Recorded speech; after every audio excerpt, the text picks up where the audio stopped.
Hello, good morning, Janet Biggs. I'm very, very pleased to welcome to the panel Janet Biggs, to the conference Janet Biggs from New York City. Thank you very much, first of all, for waking up this early and giving this talk on Visioconférence. Janet Biggs is speaking from New York City. I'm just going to present you, Janet, very briefly, and then I'll give the floor over to you. I think you have a screen share, and you're going to be showing us some images of your projects and to accompany your presentation. So I'm just going to present you briefly, and then I'm going to give you the floor as soon as I finish. Great. Thank you. So Janet Biggs is an interdisciplinary artist known for her immersive work in video, film, and performance. Janet has worked quite extensively on individuals in extreme landscapes or situations and navigates territory between art and science. She has collaborated with neuroscientists, Arctic explorers, aerospace engineers, astrophysicists, and a robot. Janet Biggs's current performance work explores the relationship between humans and technology through shared creative production, artificial intelligence, and human fortitude. Janet has had solo exhibitions and film screenings at various places: the Museos de Tenerife, the Neuberger Museum of Art, the SCAD Museum of Art, Blaffer Art Museum, le Musée d'Art Contemporain de Montréal, the Hirshhorn Museum and Sculpture Garden, amongst others. Reviews of her works have appeared in publications including, of course, the New York Times, the New Yorker, Art Forum, Art News, and Art in America. Her research has been supported by the John Simon Guggenheim Foundation, the New York State Council, and the Arts and the National Endowment for the Arts. In March 2020, she sent an art in March 2020 an artwork to the International Space Station as part of the MIT Media Lab's Space Exploration Initiative. So Janet is a member, therefore, of the New Museum's Cultural Incubator, New Inc., with the support of Science Sandbox. Her presentation today for the Human to Come conference, and again, thank you very much on behalf of the entire Human to Come team at the Fresnoy. The title of her talk is AI and Neurodiverse Inclusion and Creative Collaborations Between Humans and Machines. Janet, welcome. Thank you. Thank you so much, Joseph, for the introduction. And I have to say that I am really thrilled to be part of this conference on the coming human. And so my thanks goes to Le Fresnoy for this opportunity. And as Joseph said, I am coming to you from Brooklyn, New York, which means that we don't sleep here because we are all very nervous about the upcoming election. So I am happy to leave that obsession and think more about futures, hopefully interesting futures for we humans. So I'm an interdisciplinary artist, and I work primarily in film, performance, video installation, and sound.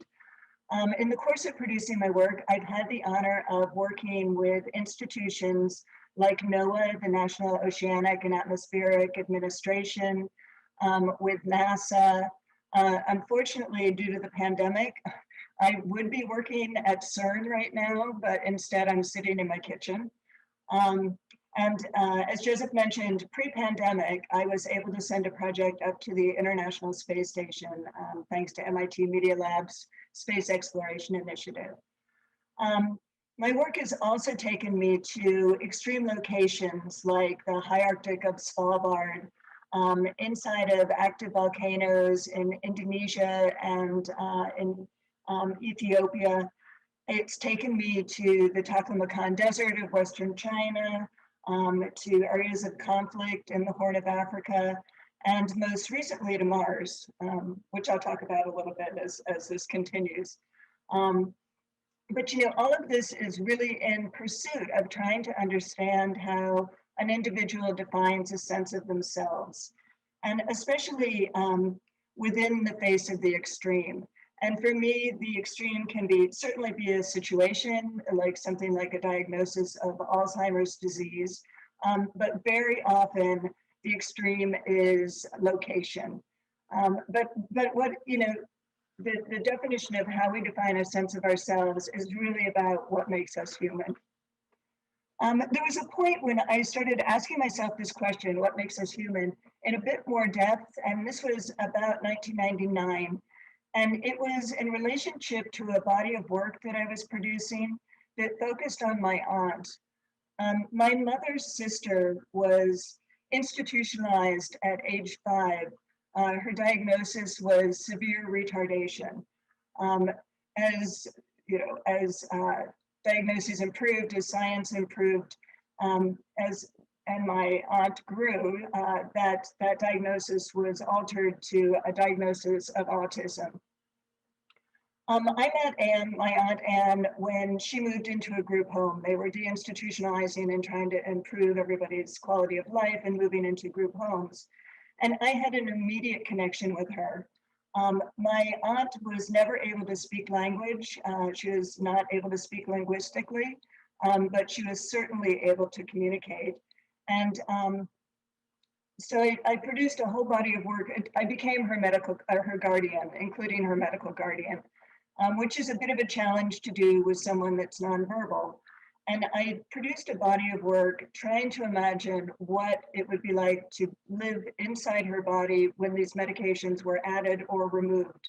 And these are major medications, psychotropics like Buspar, Ativan, Tegretol, Risperidone, Haldol, Ritalin.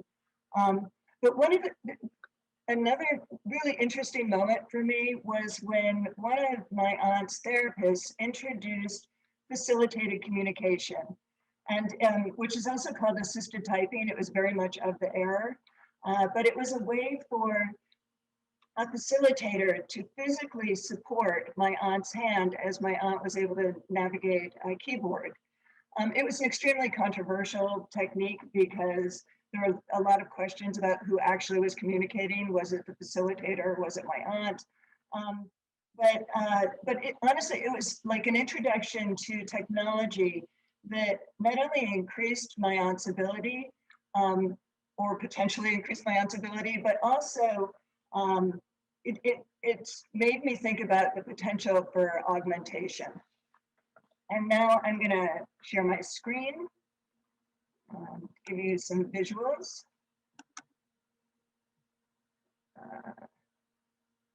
Share my sound.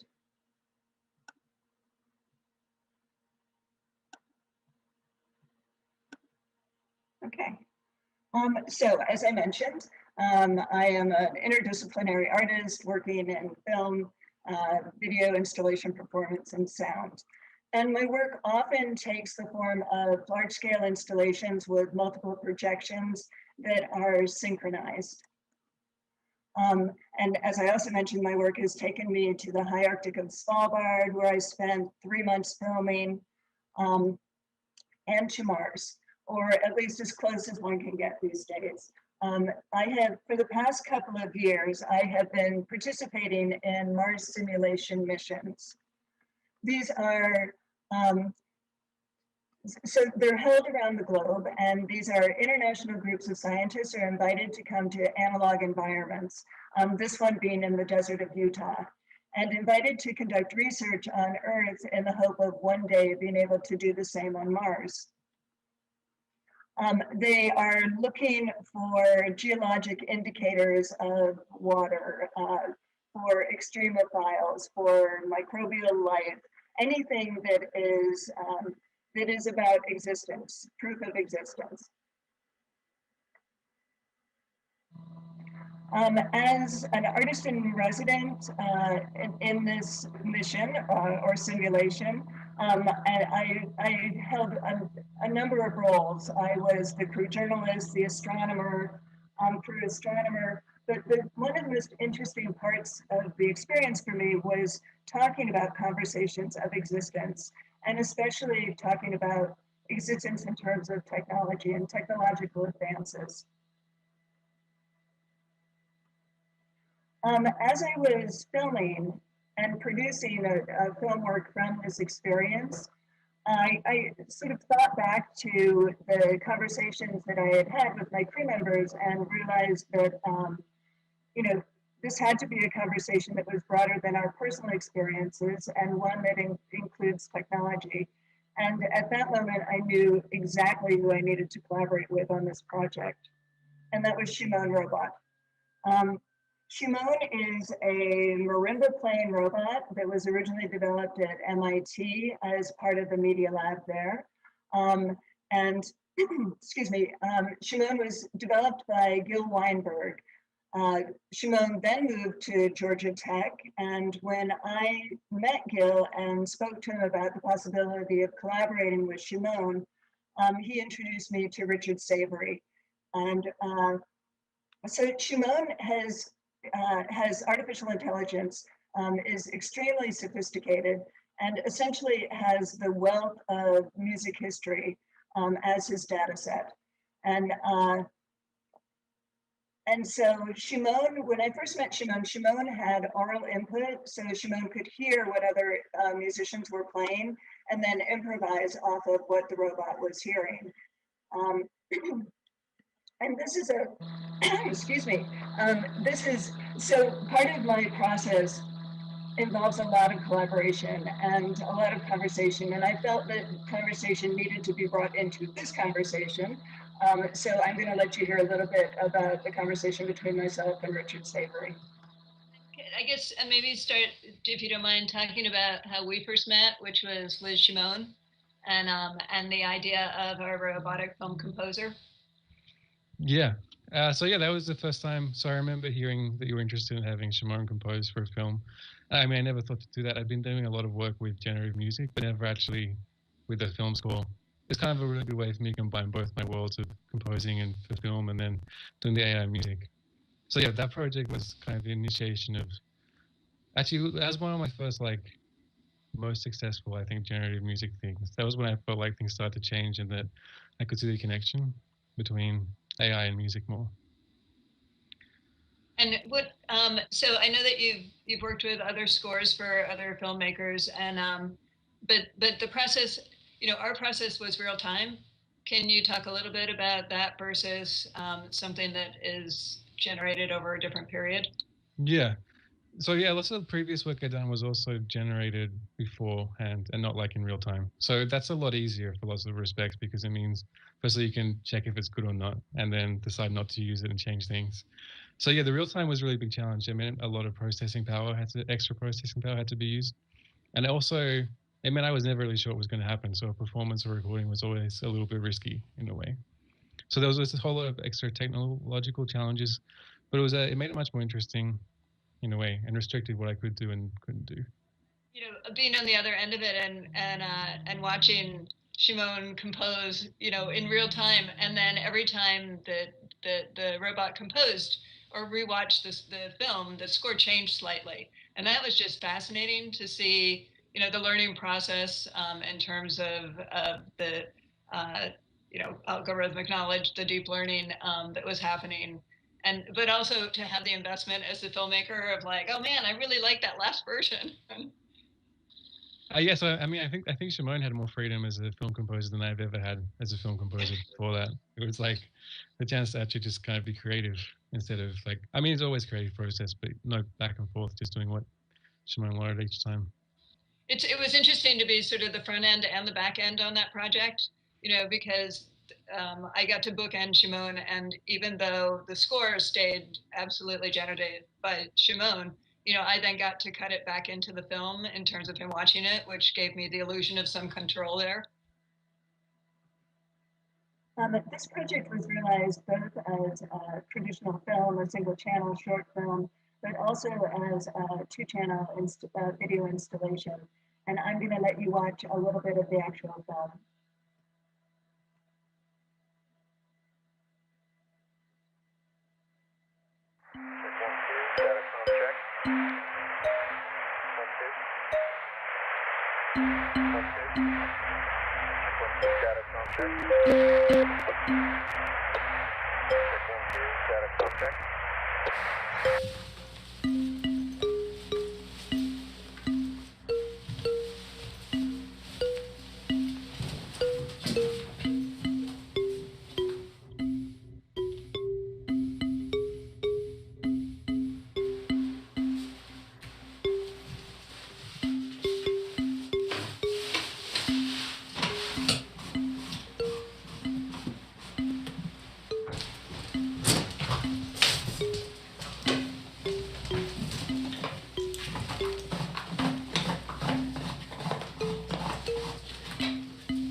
Are you all in? Yes.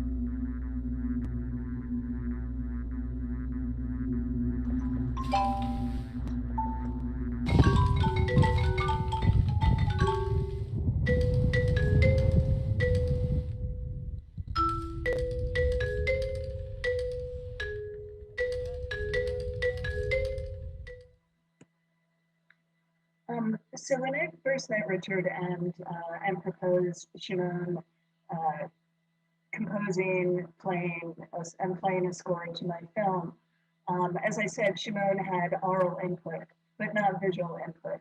And so Richard's response was, I said, can we do this? And he said, not yet. So we spent the next year or so with increasing Shimon's visual mapping skills so that Shimon could recognize color and movement, foreground, background, and also Shimon was able to, we installed facial recognition software. And so in the process, Shimon would play little, per crew member, he had little songs that he would play for each crew member. But the idea of facial recognition software really started me questioning the existence of bias in artificial intelligence and in programming. I started researching people who were looking at those issues and the limits to the conversation. One of the people who is a very strong voice is Joy Bolamwini, who is a researcher at MIT, and I hope I didn't mispronounce her name. But she noticed that software couldn't detect dark-skinned faces. She was working on a project about affirmation and was looking at reflections and using, using facial recognition software, and the facial recognition software couldn't identify her. And she happened to have this mask in her studio, and this white mask, and she picked it up and put it over her face, and the facial recognition software immediately recognized her. And so she then changed her project and started looking into, what software could and could not detect. And obviously there were higher errors in classifying darker skin. There were higher errors in classifying women. So essentially AI was being trained on data sets that worked best in recognizing white men. Through my research, I also got to know Stephanie Dinkins, who is an artist based in New York. And Stephanie was working on a project called Conversations with Vina 48. Vina 48 was built by the Terrorism Movement Foundation. and is capable of independent thought and emotions. Stephanie's project was trying to, actually it was a quest for friendship and to explore the idea of transhumanism. But what it ended up really becoming was an examination of codification of social, cultural, and future histories.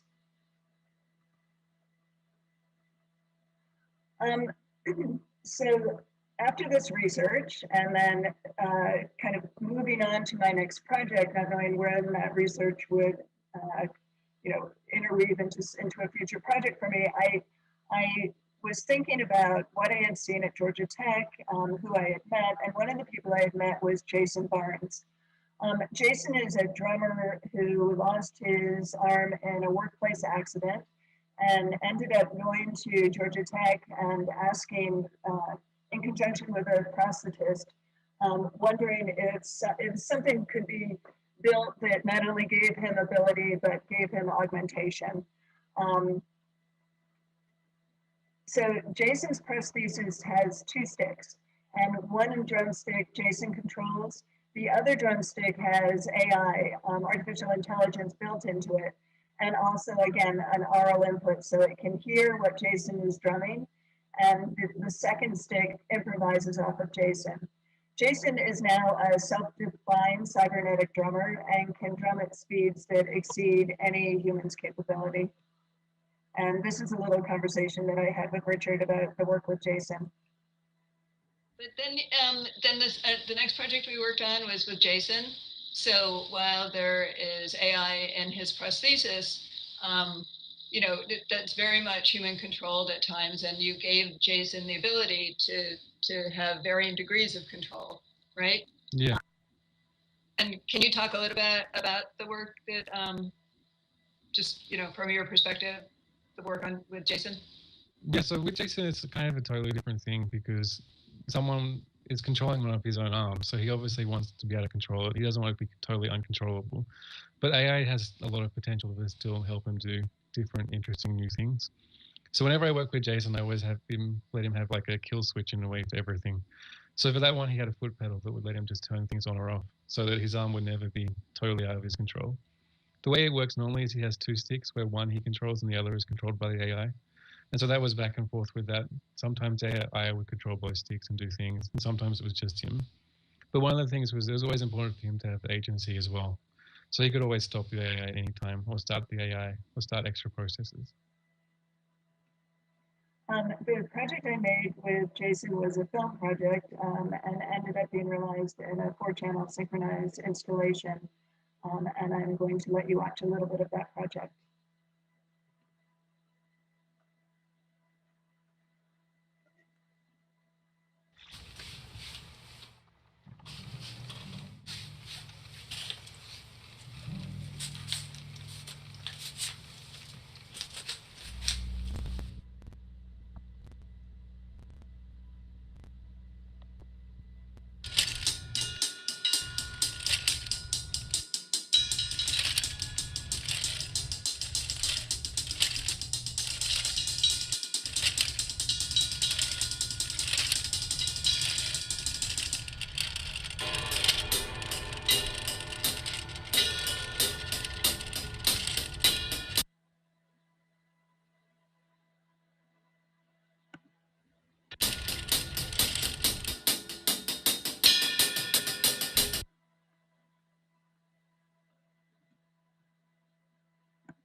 I knew that I really wanted to work with Jason.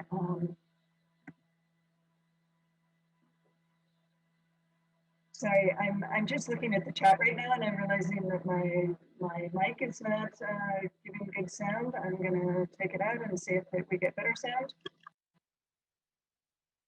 Is that better? I can see. Is that any better for my sound? Yes? Okay, thank you so much. And is the sound on the video coming through fine?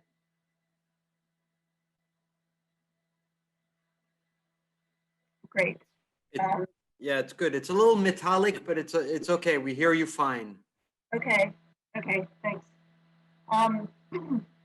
Excuse me. So I knew that I wanted to work with Jason in a performative manner, in live action, not just on film.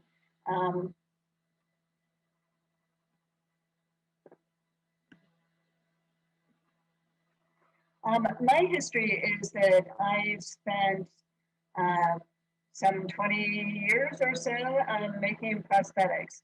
And this was my day job to support myself as an artist. After I became a self-supporting artist, I was able to go back and sort of look at the technology from a different perspective and think about all the advances that were being made, which were profound at the time in terms of robotics and certainly in terms of artificial intelligence. So in my pursuit of wanting to work performatively with Jason, I started thinking about other individuals that I had worked with through my time at making prostheses, and reached out to Brian Reynolds. Brian is a bilateral below-knee amputee, and he is a world record-holding marathon runner. Brian runs on carbon fiber running blades, and for the performance, I knew, we had one percussive element, and I thought that Brian's running blades could become a second percussive element. And so for the performance, I put Brian on a treadmill and mic'd his running blades, and then wrote a scores for the treadmill, which would be for, this number of seconds, run at this speed, for this number of seconds, run at this speed, so that he became he and Jason could then do a sort of percussive duet. I also worked with violinists that I've worked with in the past, Earl Manning and Miles Gittens, and reached out to them because they are amazing improvisers. I knew that I wanted a vocal element for the project, and Earl suggested that I reach out to Mary Esther Carter. Mary is a wonderful vocalist, also a dancer, so she gave both sound and body to the performance. But I started, I was still thinking about my relationship to my aunt and what technology can do in terms of supportive adaptability. And within that thought, I started, I reached back out to Richard Zagury and proposed the idea of creating an AI entity that was named after and based on my aunt. And so we created AI Anne.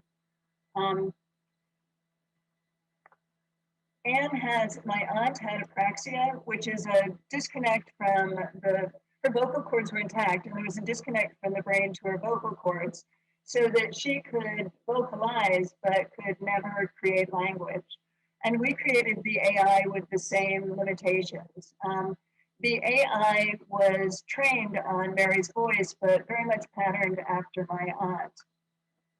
And it became really important to me in terms of inclusion and exclusion within technology, that different voices were heard, including neurodiversity.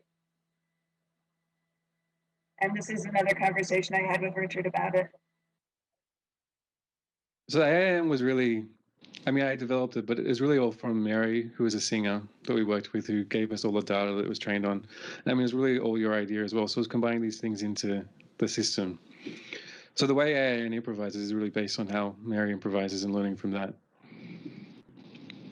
Yeah, I think I was so grateful and lucky to find Mary because she has an empathetic ability that allows her to understand conceptually what I was looking for, but also to improvise in real time with an entity in a way that was so fluid. Yeah, that was so cool to see. We presented a workshop version of this performance at the New Museum in New York City, and then started to work on new developments, even considering what if we gave AI and language skills at some point, and what would that mean within, within the spectrum of autism and neurodiversity. And this is just an excerpt that I'll show you from the performance itself.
And then the global pandemic hit.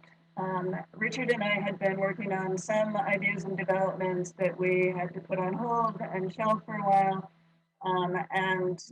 But then started thinking about what can we explore within this current context. And the current context for all of us at the time, all the performers was that we were in essentially a lockdown, a shelter-in-place order.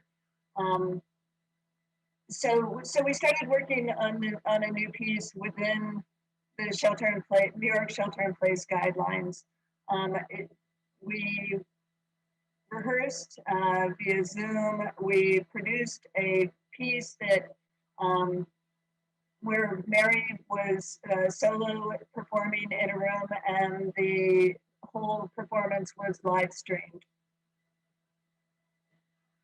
So Mary would enter the gallery. Actually, this was performed at Friedman Gallery in New York, and Mary entered the space after it had been very carefully cleaned, and was able to perform. But we had, our interactions were all via technology, via Zoom. And this is a short clip from one of our rehearsals.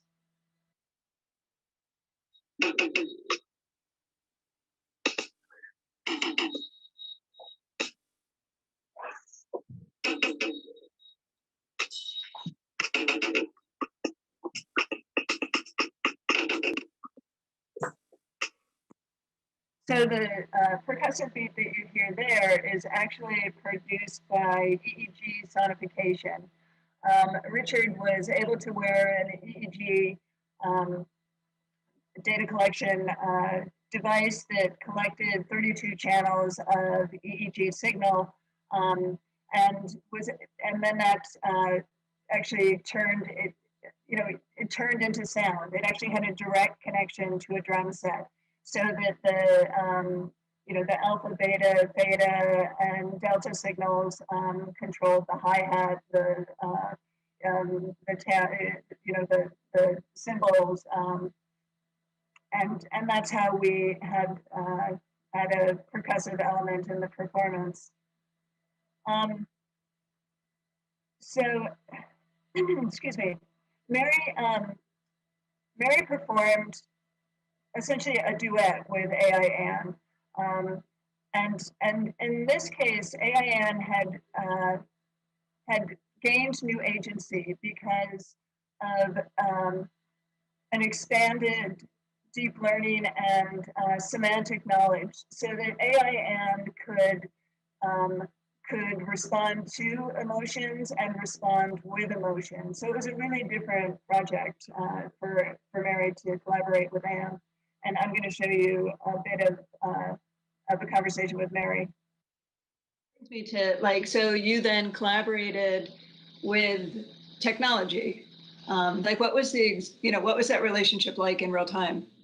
Like, I tried to be as human as possible when I was vocalizing those emotions, because, and as truthful as possible, instinctual as possible. Hearing my voice come back at me felt super, like, I felt like I was in another whole different dimension, in a whole other world. It felt like a distinct performance, and that I, was collaborating with something more than just technology, because the emotion was programmed into the AI, and that really sent me on a journey, and so it was very powerful. So I went into the space first and set up multiple cameras and mics and a projector in the ceiling, and projected video into the space. I also created a video overlay. Everything was run remotely. So I'm in Brooklyn. Everything was run remotely by Daniel Newman in Queens. And then the AI entity, Anne, resided on a computer in Atlanta. And with, so one of our biggest challenges, honestly, was just to get a strong enough Wi-Fi connection to make sure that we could get AIN in the room. Once AIN is in the room, she's autonomous, and you just sort of watch it go, watch the performance go. We happily were able to do that. And here's another conversation. And then the other thing I just wanted to ask you about, the AIN was inspired by my aunt, who was autistic and had apraxia, so that she could never form language, but she could vocalize. Did you ever think of that when you were in the middle of the performance? Did it feel like there was any kind of difference in terms of neural approach? When I vocalize, there's a part of my language brain that shuts down. I don't know exactly what part of the brain is responsible for language, but that part of the brain gets quiet. I found a lot of freedom and a totally different form of creativity by just simply saying to myself, words are no longer an option. It had a primal, guttural communication. And so that, as a performer, as an artist, that was very exciting for me. I think it's very important to remind ourselves of that beautiful diversity of how we communicate and how we actually speak. And it's not just our words, it's our physical, it's our body, it's our literal voice, the vibrations that are coming from our vocal cords. That is something to be celebrated and to be included into whatever technology, however technology expands. So some of the work that Richard is doing, independent of our collaboration, is on instilling human trust in robots. How do you do that? And so when a robot can express emotion or respond to emotion, that's one way. It is a step towards the idea that robots can then employ empathy. Richard is very specific about, to avoid the uncanny valley, to avoid that kind of creepiness that happens when robots become too human-like. He is very specific that robots need to stay robots, and while the robot is expressing emotion, it's still within a robotic form. And in our case, because AIN was disembodied, it was within a robotic voice. But the thing that was interesting is when we first get in this, when Mary got in the space and I'm directing, we had one rehearsal in space before, and I'm directing from home, and I hear her voice coming back at her from the AI entity. At first I thought, no, it's too close to Mary. And so we asked Richard to, up the robotic sound, make the voice sound much more like it was coming from a machine. And then as soon as we did that, we realized that it was, not what we wanted at all, neither Mary nor I. She absolutely collaborates creatively. And so we essentially were dialing up and dialing down the humanness, which was interesting. And this is another excerpt from the actual performance. In the past, populations hid in fear during an eclipse when the moon passed across the sun.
She took our hands and led the way.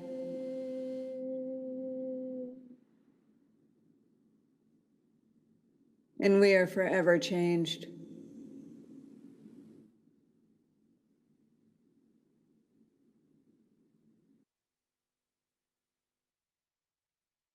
The reality is that still a lot of algorithms, a lot of artificial intelligence is, the programs are being written primarily by white men. And so, what does that mean in terms of not only inclusion, but, we all know the examples of how algorithms read different skin tones, how this that kind of generative material can be used by different people or political forces or power forces. Do you think about this in terms of creativity, and especially the work you're doing now with the NSF and empathy? Yeah, this is a huge thing I've been thinking about a lot. We wrote a book chapter about it recently, actually, that isn't out yet. But one of the main things I think I can do about that is thinking about the data sets really carefully. So music technology has a history of using like old white German composers, and that's always the case. And for some reason, people still use that, which is problematic because it emphasizes that music, but also we actually don't have the consent from those people anyway. And so when I think about like jazz improvisations, lots of people use Charlie Parker or Coltrane stuff, but I'm pretty sure those people would not want their data being used. So one of the things I've been trying to use is do things like with Mary, where we can use just her data, someone who knows exactly how it's going to be used. And then so we can get consent from the people. And then it's also including these different voices from people like Mary in the process, because the generation is really as good as the person involved in a way. And so bringing someone like her material into it really adds all these new voices. In terms of the development process itself, I know it's really challenging. Obviously, I am in that category that is the dominant one in the field. But I mean, I think the main thing is just trying to get these different perspectives and then talking to someone like Mary about how it should be used and how she wants it to be used. So I'm always really careful that I wouldn't use Mary's data for anything else without talking to her about it first and then making sure that it's something that she would want to be involved in. So we're now working on the project to expand to first-person perspective from on autism, from people with autism. I've witnessed. I was the guardian of my aunt, but I don't have her lived experience or in-body experience. So we want to include not only data sets that are phenotypic in terms of the spectrum of autism, but also we've just added a technologist to the team who is autistic, so that we are not only collecting data sets, but also we are having conceptual input from someone on the spectrum, and hopefully more than one person on the spectrum. This project, as in many of my projects, is all about collaboration. And I believe that the idea of individual exceptionalism within the arts is it's an antiquated idea and can at times be dangerous. I think to push work forward, we need to come together, and it's an interesting proposition to come together, both human and machine, in terms of a collaboration that becomes creative. And I'm going to stop sharing my screen now and see if there are any questions.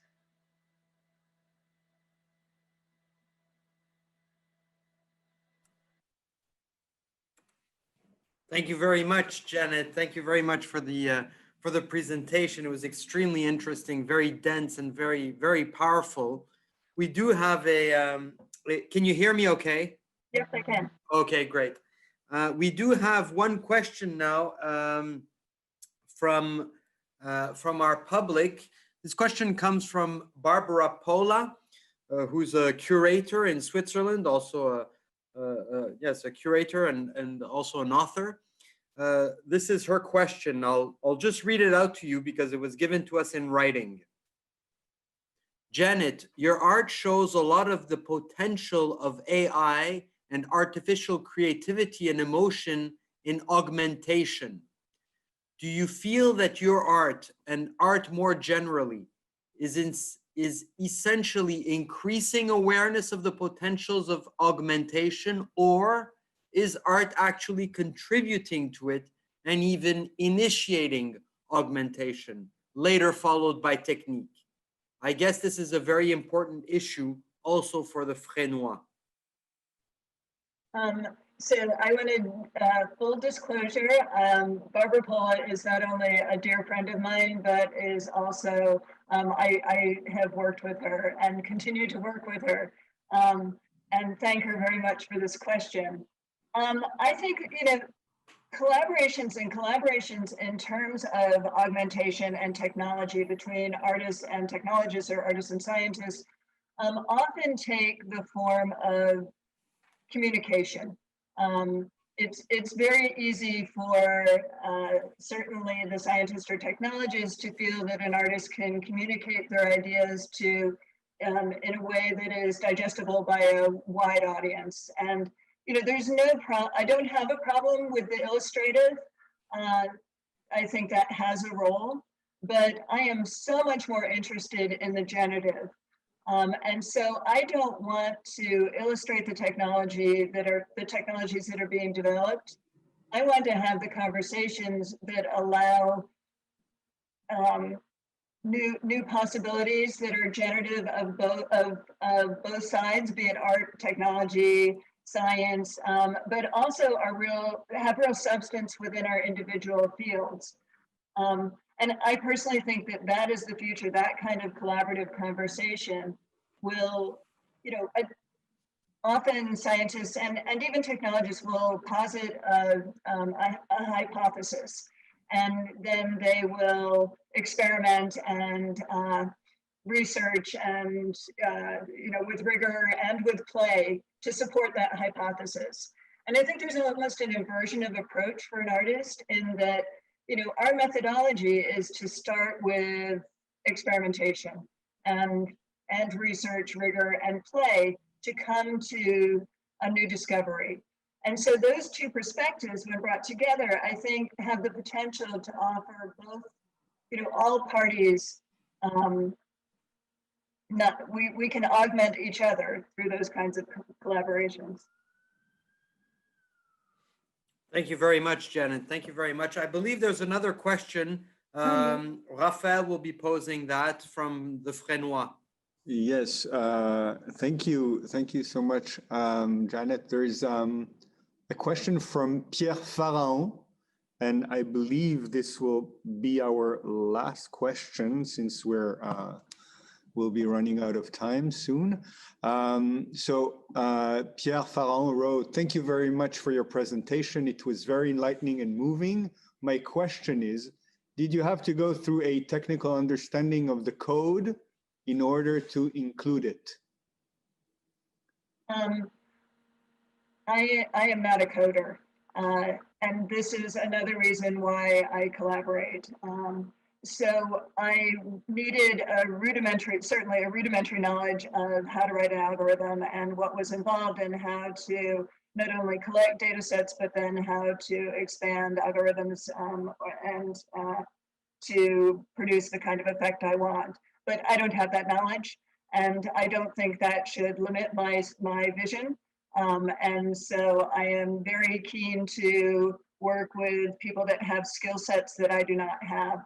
And they also open up new possibilities. So with my basic knowledge, right now the project that I am working on with CERN includes a physicist, experimental physicist, theoretical mathematician, and myself.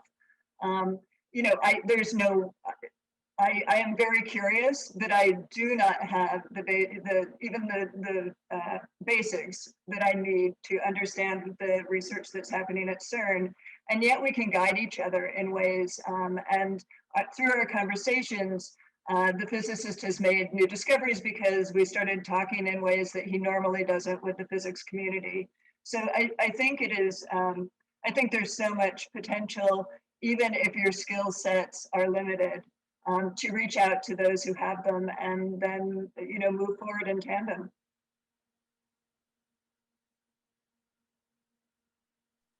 Perfect. Merci. Thank you so much, Joseph.